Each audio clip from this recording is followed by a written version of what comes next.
葫芦汁现在有做着大优惠，优惠已经是差不多要到尾声了，所以如果你有兴趣的话呢，赶快来 DM 我啦。这个葫芦汁呢，本身就是可以帮助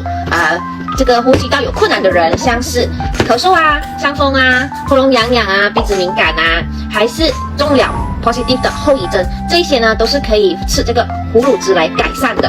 那么葫芦汁的话，它是很方便服用啦，然后它里面是有维他命 C、甘草、枇杷、雪梨，还有这个葫芦灵芝。如果你也是有面对到这些问题，那你赶快来联系我吧，就趁这个优惠还没有结束的时候，就赶快把葫芦汁带回家吧。